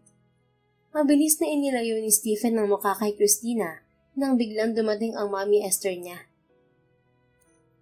Opo. Natutulog na po siya. Sabay na napalingon sina Stephen at Esther kay Christina nang umungol ito bigla. Why did you stop? Or not yet done kissing? Lasing at nakasimangot na reklamo nito. Kaagad naman tinakpan ni Stephen ang bibig ni Christina sa pangamba na baka kung ano-ano pa ang lumabas sa bibig nito. Nahihiya siyang lumingon sa mami niya at ganoon na lamang ang pagtindi ng hiya niya nang makita ang makahulugang panggiti ng ina. Maya-maya ay nagpaalam na ito at iniwan na sila. Tina, why would you say that? Napahinto siya sa pagsasalita nang makitang nakatulog na ito ng tuluyan. Dahil doon, nagpasya na siyang iwanan ito at sumunod na sa mami niya sa ibaba. Mauna na po ako, Ma'am. Paalam niya nang datnan niya ang ina sa salas. You're going home? I thought sabay kayo ni Christina aalis bukas. Hindi na po. Hinihintay din po kasi ako ng nanay ko. Napatango-tango naman si Esther. Saka sinundan si Stephen patungo sa pintuan. Please take care of Christina, Stephen. She might look tough outside but that's all an act. That girl is lonely. Ayoko na mas lumalim pa ang kalungkutan niya. I don't want her to end up like me. Niyakap siya nito. Ingat ka pag-uwi. Sige po. Salamat po at ingat din po kayo. Hindi maalis sa isip ni Stephen ang sinabi ng mami niya hanggang sa nakauwi na siya. Kitang-kita niya sa mga mata nito ang pagmamahal kay Christina. May problema ka ba, anak? Usisa ng nanay Teresa niya nang mapansing malalim ang iniisip niya habang nakaupo siya sa may dining. Malungkot ang ngiti na tiningnan ni Stephen ang ina-inahan. Bumalik na tayo sa isla, Nay. Nabigla si Teresa at sandali siyang tinitigan. Paano ang mami mo at si Christina? Maayos na po ang buhay nila. Ayoko na silang guluhin. Nagbago na rin po ang isip ko. Tama ka, Nay. Hindi ko dapat idamay si Tina sa galit ko kay Tito Christian. Hindi ako dapat maging masama dahil lang sa naging masama sa akin ng dad niya. Wala na rin akong pinakaiba sa kanya kung itutuloy ko ang plano ko. Siguro balang araw mawawala rin ang galit ko sa tatay niya. Umamin sa akin si Tina na mahal niya ako. Paano ko siya mamahalin pabalik kung panunong galit ang puso ko sa tatay niya? Masasaktan ko lang siya. Kaya nagdesisyon ako na bumalik na lang po tayo sa isla at ipaubaya na lang ang lahat sa Diyos at sa panahon. Nalulungkot man para kay Stephen, sinuportahan pa rin ni Teresa ang anak. Kinabukasan, naudot ang plano ni Stephen na magbasa ng resignation letter dahil biglang nasangkot sa isang eskandalo ang kanilang hotel dahil sa kagagawa ni Clifford. Inireport ito ng ilan sa kanilang mga tauhan dahil sa pangaharas. Maagap naman na naresolbahan ni Christina ang suliranin para hindi tuluyang makaladkad sa putikan ang pangalan ng hotel. Isa sa mga naging hakbang nito ay ang pagpapatalsi kay Clifford sa pwesto. Sa nangyari ay si Stephen naman ang kinulit ni Clifford. You have to help me, Stephen. Hindi ako pwedeng basta nalang tanggalin ni Christina sa kumpanya.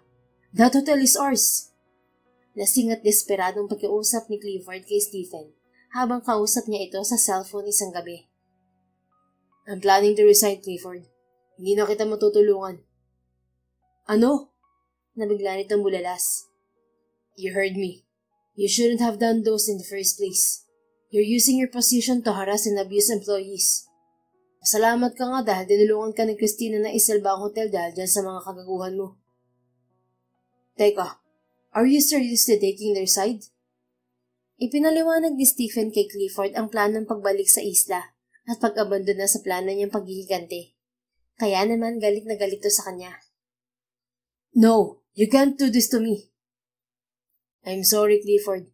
Pero ikaw ang nagdala niyan sa sarili mo. You have to pay for what you did. Magbabayad ka, Stephen. Kayo ni Christina. Wala kang kwentang kamag-anak. Nagpanting ang tenga ni Stephen sa pagbabanta ni Clifford. Huwag ka magkakamaling idamay si Tina, Clifford. Bakit hindi? Siya naman ang punot dulo nito, di ba? Watch me, Stephen. Hindi mo magugustuhan ang gagawin ko sa kababata mong yun ngayon din. Dahil sa banta ni Clifford, aligagang umalis ng apartment si Stephen at nagtungo sa bahay ni na Christina sa pag-aalala na sumugo doon si Clifford. Stephen, what are you doing here? Nagtatakang tanong kay Stephen ni Christina nang pagbuksan siya nito ng gate. Mabilis na sinuri ni Stephen ang kabuuan ni Christina. Okay ka lang? I should be the one asking you that. Anyway, why don't you get inside first? It's good that you're here. Kailangan din kasi kitang makausap. Bago pa man makaangal si Stephen, hinawakan na siya ni Christina sa kamay at hinila papasok sa bahay nito. We were just about to have dinner. You should join us. Ma'am Tina, kasi... We should have talked sooner, but I got too busy these past few days. Agat ni Christina. Ang totoo kasi, naalala nito ang lahat ng nangyari sa kanila ni Stephen noong gabing nasa bahay sila ni Esther. Nagmula sa pag-amin nito sa nararamdaman hanggang sa pagpapalitan nila ng mga halik.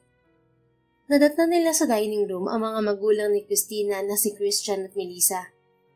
Parang nakakita ng multong mag-asawa nang makita siya. Batid ni Stephen na nakikilala siya ng mga ito. Agad namang nagsalita si Christina. I know you guys are surprised, but he's not the Stephen we know. Although he's also called Stephen. Empleyado natin siya sa hotel. I hope we don't mind if he'll join us for dinner. Of course, dear. It's nice to meet you, Stephen. Kinakabahan ang ngiti na bati ni Melissa kay Stephen. Saka bumaling sa asawa nitong si Christian na ngayon ay hindi na maipinta ang muka. Ni sa panaginip, hindi nito inaasahan na muli nitong makikita ang anak na namayapang kaibigan. Naging tahimik ang hapunan ng mag-anak ni Christina at dahil yun sa presensya ni Stephen, patapos na sila sa pagkain nang biglang tumunog ang doorbell. Ako na po ang magbubukas, sabi ni Christina sabay tayo. Are we expecting any visitor? Tanong ni Melissa, subalit hindi na ito nasagot ng anak dahil mabilis na itong nakaalis. Hindi mabasag na katahimikan ang namayani sa pagitan ni Stephen at ng mga magulang ni Christina. Nagtatansyahan sila kung sino ang unang magsasalita. Magkano kailangan mo para lubayan mo kami ng pamilya ko, iho? Malamig na sabi ni Christian kay Stephen. Sinaway naman ito ni Melissa. Mapait na ngumiti si Stephen. Sa inasta ng Ginoo, he was at least expecting an apology, pero mukhang wala itong planong gawin yun. Bakit? Natatakot ba kayo na malaman ni Tina ang ginawa niyo sa akin? Hindi na nakatiis na sabi ni Stephen dahil sa kanina pang pinipigilan na emosyon. Malakas na inihampas ni Christian ang mesa. Stay away from my daughter. Hindi ako magdadalawang isip na ano? Agap niya. Ano na namang kasamaan ang gagawin mo, Tito Christian, para lang mawala ulit ako sa buhay niyo? Galit niyang dugtong na may masamang tingin sa Ginoo. Look, young man. Kung nandito ka para kunin ang hotel, that will never happen. Sobra-sobra nang naisakripisyo ng pamilya namin para marating ng Regal ang kinilalagyan niya ngayon. Higit pa sa mga inambag ni Leonard noon. Natawa nang mapakala si Stephen, dahilan para matigil sa paglilita niya si Christian. You really never fail to disappoint me, Tito Christian. I was at least hoping you'll feel sorry ngayong nakita mo na ako. I was hoping that you'll be remorseful from what you did. I did what I have to do.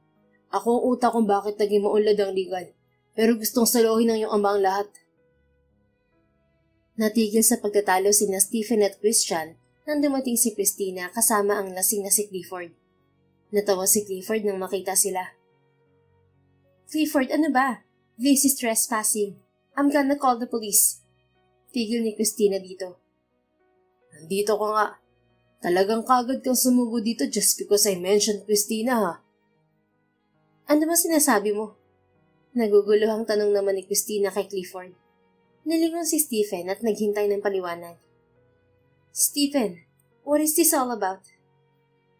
Tina, I'm stupid. Sabat ni Clifford. Humalakak ito.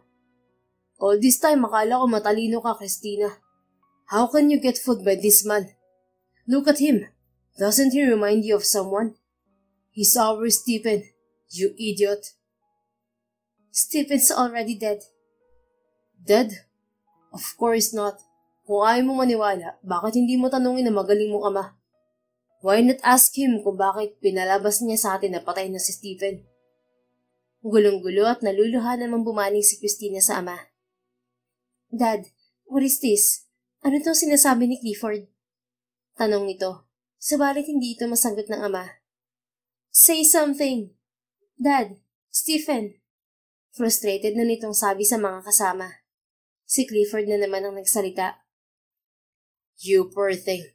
Hindi mo pa rin ba naiintindihan, ha, Christina? Everything was planned. Stephen intentionally approached you para kunin ang loob mo. Bakit? Para maghiganti sa sakin mong tatay. What? Hindi makapaniwalang bulalas ng dalaga. Tina, magpapaliwanag ako. Sabi naman ni Stephen. Sinubukan niyang lapitan si Christina, subalit umiiyak itong umatras palayo sa kanya. Walang salita na tumakbo ang dalaga. Sinundan ito ni na Stephen at ng Daddy Christian ito. Subalit pare-pareho silang napahinto sa bungad ng kusina nang madatnan doon ang Mami Esther naman ni Stephen. Luhaan din ito at gulat na gulat sa mga narinig. Tita Esther? Umiiyak na sambit ni Christina. Stephen? Ikaw ba talaga yan? Ang Stephen ko? Sabi ko na nga ba tama ang kutob ko. Mom. Hindi natapos ni Stephen ang sinasabi dahil biglang nawala ng malay ang Mommy Esther niya. Kaagad niya itong dinaluhan at isinugod sa ospital. Nang magkamalay si Esther, ay saka ipinagtapat ni Stephen sa ina ang lahat. Walang pagsidla ng kaligayahan ng ginang dahil buhay pa ang kaisa-isa nitong anak. Nagkaroon ito ng galit sa pamilya Malyari dahil sa pagmanipula ng mga ito sa pagkamatay ni Stephen, maging sa pagmaniobra sa hotel. Hindi masisisi ni Stephen ng ina dahil maging siya naman ay galit din sa ginawa ni Christian sa kanila. Mula ng araw ng mainit na tagpong yun sa buhay ng mga Malyari ay hindi na nagpakita pa sa lahat si Christina. Nabalitaan na lang ni Stephen na umalis na ng bahay si Christina. Gusto man itong habulin ni Stephen, ngunit hindi niya magawa dahil higit na kailangan siya ngayon ng kanyang ina. Ngayon nga'y mag-iisang buwan nang hindi nagpapakita si Christina sa lahat. Dahil sa labis na sama ng loob sa mga magulang at hiya para kay Stephen. Nagpakalayo-layo ito at pansamantalang nakituloy sa dati nitong yaya. Isang araw ay pinuntahan ni Stephen ang mga magulang ng dalaga sa bahay ng mga ito para kausapin at balitaan tungkol sa anak ng mga to. Hindi natapos ang pag-uusap nila noon dahil nga nawala ng malay ang kanyang ina. Please help us, Stephen. You can take the hotel. You can take everything. Just please help us find her. She's our everything. Pagmamakaawa ni Christian kay Stephen nang nasasalan na siya ng mga ito. Kasama dapat ni Stephen ang Mommy Esther niya. Subalit nagpaiwan ito sa kotse dahil ayaw nitong makita ang mga magulang ni Christina. I already know kung nasan siya. Balita ni Stephen sa malamig na tinig. Diyos ko, salamat po. Umiiyak na sambit ng mami ni Christina. Ginagap nito ang kamay ni Stephen. Thank you, Stephen. Nasaan siya? Marahan namang binawi ni Stephen ang mga kamay sa ginang. Bagamat tinulungan niya ang mga ito sa paghahanap kay Christina, masama pa rin ang loob niya sa mga ito. I promise her na hindi ko muna sasabihin sa inyo ang kinaroroonan niya. But I can assure you she's doing fine. She just needs time to accept things. Uuwi rin siya sa inyo kapag handa na siya. Gusto ko rin malaman yun na labag ko sa loob ko na pumunta rito. Pero ibinili niya na ipaalam ko sa inyo na okay lang siya. That's why I'm here. We understand. And thank you for letting us know about her whereabouts. Sinserong pasasalamat ni Christian sabay biglang lumuhod sa harapan ng binata na nakaupo sa mahabang sofa. Patawarin mo ako, Stephen. Patawarin mo ako sa nagawa ko sa inyo. Humahagulgol na paghingi nito ng tawad. Nanunubig ang mga mata na mapait na ngumiti si Stephen. Hindi yun ganun kadali, Tito Christian. Sa sobrang laki ng kasalanan mo sa pamilya ko, hindi ko alam kung saan ako magsisimula at kung saan bahagi ng puso ko mahahanap ang pagpapatawad na hinihingi mo. Pag-amin niya sa Ginoo. Kung galit ka pa rin sa akin, then why are you helping us? Nagbuntong hininga si Stephen bago sumagot. Hindi ko po hinanap si Tina para sa inyo. I did it because I also want to seek forgiveness from her. Kagaya nyo, malaki rin ang kasalanan ko sa kanya. Ginamit ko siya para gumanti sa inyo kahit na alam kong biktima rin siya na tulad ko. Nanlulumo na nasa po ni Christian ang muka. What can I do to make it up to you, Iho? Tell me, I'll do everything. Sinserong tanong nito na tinugunan naman ni Stephen ng pag-iling. Tumayo na siya at iniwan ng mag-asawa. Pagdating sa kanilang kotse, nadatnan niya ang Mommy Esther niya na malalim ang iniisip. Mom, are you okay? Nag-aalalang tanong niya sa ina. I don't get it, son. Bakit kailangan pa natin pumunta rito after all the things they've done to us? They're still Tina's parents, Mom. Ani Stephen, saka pinaandar na ang kanilang kotse. Isa pa yan. Why are you still looking after her? I know she's innocent pero anak pa rin siya ng taong nang agrabyado sa atin, anak. Mom, alam kong hindi yan ang tunay mong nararamdaman. You love her so much. At alam kong walang makapagpapabago ron, kahit nang masasamang nangyari sa atin noon. Kaagad namang pinahid ng mami niya ang tumakas na luha sa mga mata. Kung bakit ba kasi sa pamilyang yun siya nanggaling? She's too good for them. Ngumiti si Stephen at hinawakan ng kamay ng ina. Ayaw mo pa talaga siyang puntahan? Pwede kitang dalhin sa kanya. Wag na. Sigurado ako mas lalo lang masasaktan ng batang yun kapag nakita ko. Hayaan na lang muna natin siyang mapag-isa. Alam ko darating ang tamang araw na muli kami magkakaharap. She's my therapy noong panahong lugmok na lugmok ako dahil sa pagkawala niyo ng ama mo. Kaya nasasaktan ako para sa kanya, anak. I know, Mom. That's why hindi ka dapat magalit sa kanya. Pagkatapos maihatid ang ina sa hotel kung saan ito ngayon namamahala, nagpa siya si Stephen na puntahan si Christina sa tinutuluyan nito. Pagkababa ng kotse, natanaw niya si Christina na nakaupo sa balkonahe ng bahay habang nakangiti nakikipagkwentuhan sa mga batang apo ng dati nitong yaya. Sandali niya muna itong pinanood. Masaya siya na nakakangiti na ito ngayon kumpara noong mga nakaraan na laging mugto ang mga mata dahil sa kaiiyak. Pero nagpapasalamat pa rin siya dahil kahit paano ay hinaharap siya ng kababata. Kahit na noong una ay ayaw siya nitong kausapin dahil sa labis na kahihiyan sa ginawa ng mga magulang nito sa kanila. Lumakad si Stephen patungo kina Christina. Kaagad namang napawi ang ngiti nito nang makita siya. Pagkatapos, pinapasok na nito sa bahay ang mga bata. Bakit andito ka na naman? I just want to check on you. Nag-aalala ako na baka magtago ka na naman sa kung saan. I have nowhere to go, Stephen. Kaya sa ayaw at sa gusto ko, dito lang ako. I'm sorry, Tina. Stop apologizing, Stephen. Still, I have to. Alam kong galit ka pa rin sa ginawa ko. Tiningnan siya ni Christina sa mata. You're making me feel worse, Stephen. Alam mo ba yun? Yes, galit ako dahil niloko mo ko. Pero alam mo kung anong totoo. Mas galit ako sa sarili ko. I'm angry because I don't have the right to hate you. Itong nangyayari sa akin ngayon, kulang pa tong kabayaran sa kasalanan ni Dad sa inyo. Of all people, hindi ko inasahan na ganun siya kasama at ka-greedy. Nasasaktan ako at nahihiya sa'yo. Maagap na niyakap ni Stephen si Christina na muli na namang umiiyak. Mas nasasaktan siyang nakikita itong nagkakaganon. You have every right to hate me, Tina. Murahin mo ko, awayin mo ko, saktan mo ko. Gawin mo lahat ng yan kung makakatulong sila para gumaan ang loob mo. Kumawala si Christina wala sa yakap niya.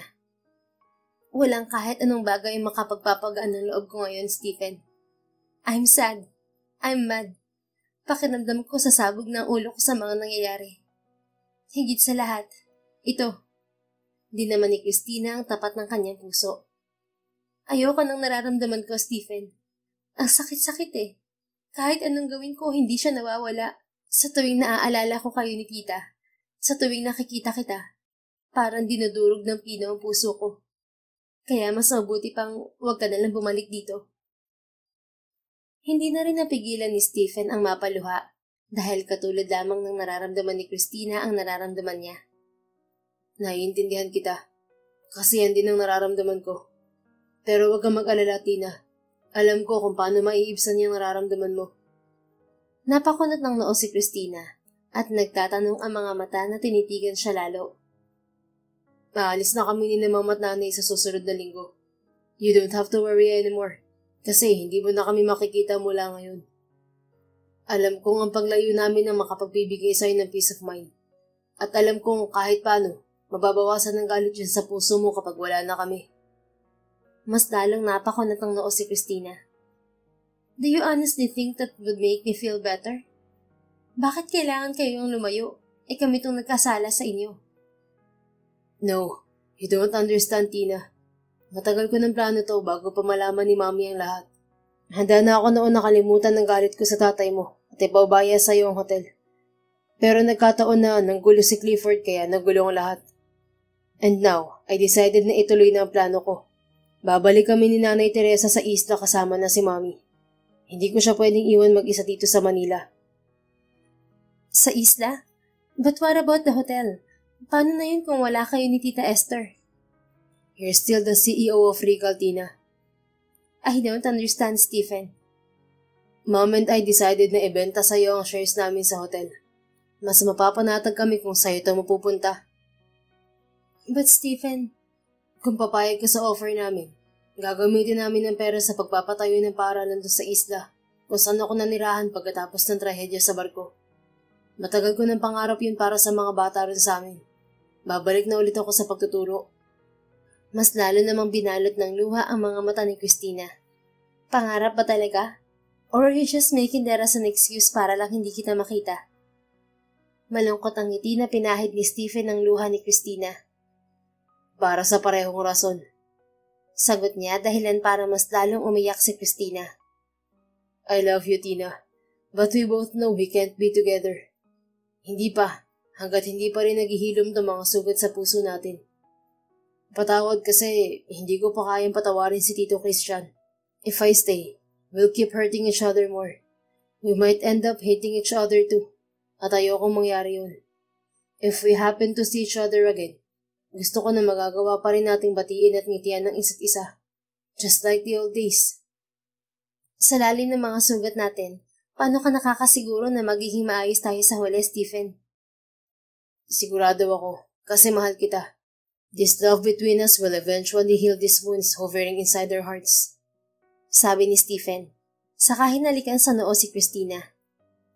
Pangako, magiging masaya ka. Lalayo ako para hindi ka na masaktan. Sana sa pag-alis ko, umuwi ka na at alagaan ng hotel na alam ko mahalaga sa'yo. Our lawyer will settle everything once you come back. Siya na ang pahaharapin ka sa'yo para hindi mo na ako makita. I want you to be happy and free from pain, Tina. I hope someday, pwede na rin nating palayain ang mga puso natin. Para mahalin ang isa't isa na wala na ni katiting na galit at sama ng loob na dulot ng nakaraan. Mahigpit namang niyakap ni Christina si Stephen habang pinangahawakan ang sinabi ng binata. Sa kasalukuyan nilang sitwasyon, matid niya na tama si Stephen na kailangan nilang malayo muna sa isa't isa. Kaya kahit mahirap ay tatanggapin niya. Mahal nilang isa't isa, yun ang mahalaga. At sa tamang panahon, magtatagpo din sila at magiging masaya. Pagkalipas ng ilang araw, nagpa siya nang umuwi si Christina.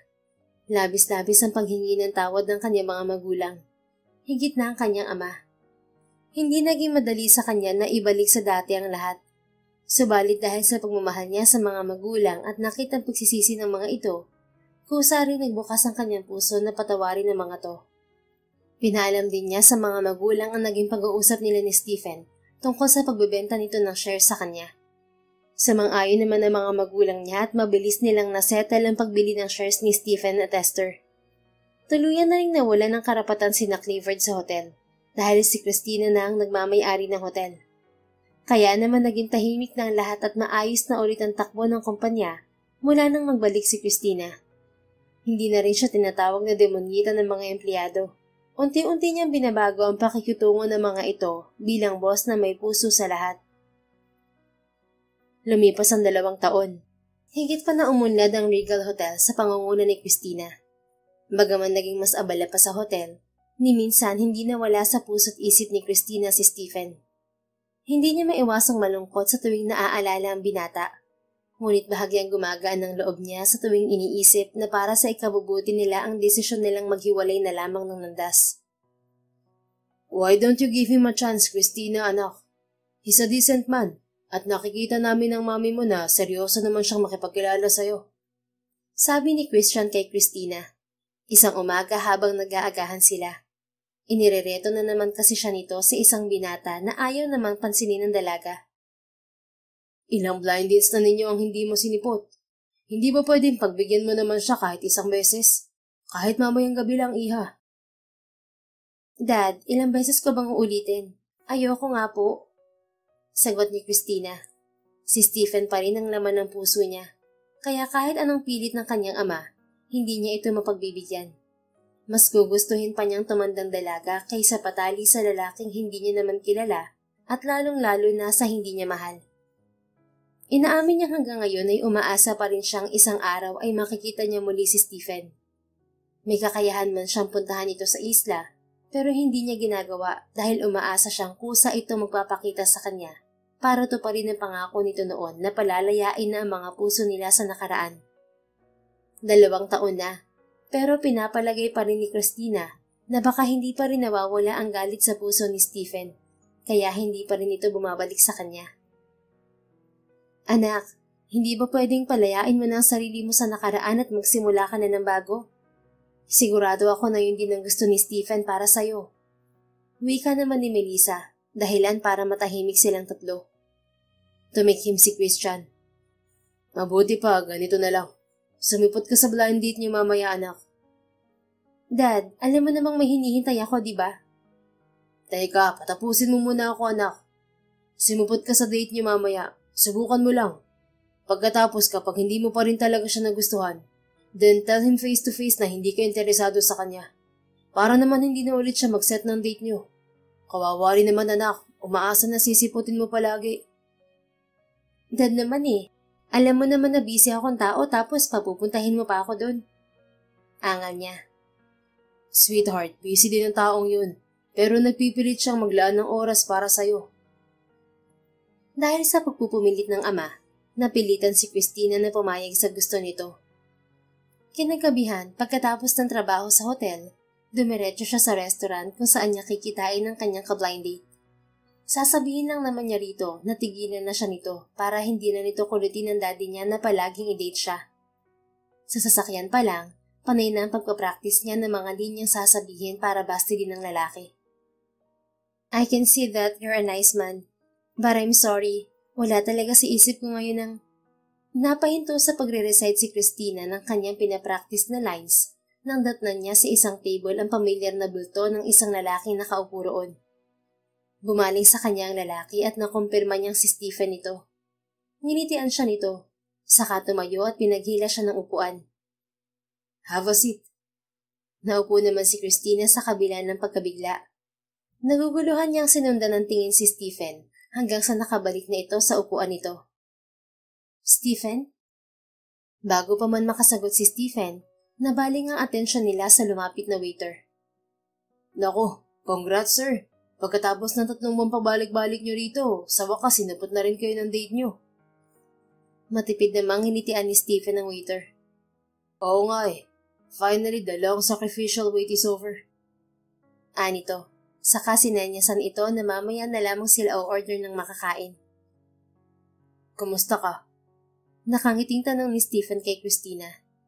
Nanatili namang nakatitig si Christina kay Stephen. Hindi niya rin napigilan ng mapaluha. Why are you doing this, Stephen? Bakit ka nagsayang ng ilang buwan? Pwede namang kontakin mo na lang ako ng direkta. O kaya puntahan. What I did wasn't a waste of time, Tina. I don't want to rush things. That's stupid. Do you have any idea kung gaano katagal na kitang hinihintay? Kung alam ko lang na ikaw pa lang nirereto ni Dad, edi sana sumipot na ako nung unang blind date pa lang. I was waiting for you to be ready. Ready na magsimula ulit. Lumipat si Stephen sa tabi niya at umuklo. Ginagap nito ang kamay niya at tiningala siya. Gusto ko sana na iwan na natin ang lahat ng nangyari sa nakaraan. Gusto ko magsimula tayo ulit mula sa umpisa. Gusto ko na kilalanin mo ko bilang ang Stephen na kaharap mo ngayon. Hindi yung Stephen na kababata mo. O yung Stephen na pasaway at pakialamero mong empleyado? Umismid si Christina. Puro na lang gusto mo. Paano naman ang gusto ko? Lumuluhan niyang sabi. Natawa naman ng mahina si Stephen. Alright, ano bang gusto mo? Ikinulong ni Christina ang mukha ni Stephen sa mga palad. Gusto kong wag ka nang umalis. Gusto ko na dito ka lang sa tabi ko. Kung alam mo lang na araw-araw kitang hinihintay. Umaasa na tuparin mo ang pangako mo na magiging okay na tayo. Tumayo naman si Stephen at niyakap siya ng mahigpit. That's why I'm here now, Tina. I missed you so much. Pangako, dito na lang ako sa tabi mo. Hindi na ako aalis. I'm sorry kung natagalan ng pagbabalik ko. Bakit nga ba ang tagal mo? May hinampong tanong niya. I need more time. At saka may eskwelahan at negosyo rin kami ni na Mami sa isla na dapat ko munang unahin. Hindi kita mabibigyan ng panahon kung magulo pa ang takbo ng mga yon. But now, everything is settled. Kaya ikaw naman ang pagtutuunan ko ng oras at panahon. Let's start over again, Tina.